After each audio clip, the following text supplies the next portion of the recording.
এই হুজুরের বয়ান আমি মাঝে মাঝে শুনি, হানিফুর রহমান সাহেবের। হ্যাঁ, কথা কয় সব গিয়ে একদম কলিজায় লাগে, সব কথা কলিজায় লাগে।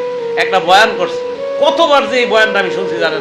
এই বাপ, তোমরা যারা চিন্তা করো না, তোমরা বলো না বাজান, বলো না এই দরদি ভাই চিৎকার করে বললাম, তুমি যদি বলো তোমার পায়ে ধরতে, আমি পায়ে ধরতে রাজি।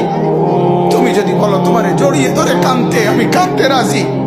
তুমি বলো কেন আল্লাহর সাথে রাগ করলা, কেন আল্লাহর সাথে রাগ করলা, কেন আল্লাহর সাথে নারাজ হইলা, কেন সেজদা কপালে চুটলো না, কেন মালিকের সাথে সারাদিনের এত কিছুর বিনিময়ে আল্লাহ তাআলা একটা মিস কল দিলে, 2 সেকেন্ডের একটা মিস কল দিলে বন্ধু তুমি টের পাও তোমার মোবাইলে মিস কল আসছে।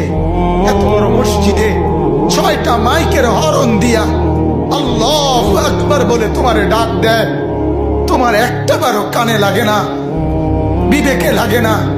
তোর মতো সত্য ডাকাত, তোর মতো পাষাণ বেটার কে হইতে পারে? বেটা কথা বলেন না কেন?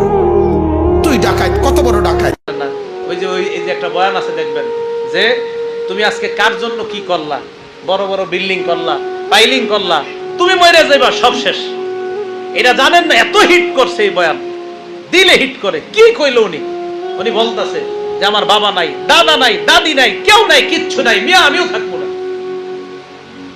ওনাদের বয়ান আমি মাঝে মাঝে চিন্তা করি, আল্লামা মুস্তাকুর নবী সাহেব, আমাদের মাওলানা আনিসুর রহমান আশরাফি সাহেব আমারে খুব মহব্বত করে, ওনারা খুব মহব্বত করে, কিন্তু আসলে আমি অকৃতজ্ঞ বান্দা, এখনো দেখা করতে পারতেছি না। যাবো ইনশাআল্লাহ। হুজুর আনিসুর রহমান আশরাফি সাহেব দেখবেন কোনো সুর সার কিচ্ছু নাই, কথা গিয়া শুভ লাগে, দিলে একদম হিট করে। কি আজীব এক ইয়া।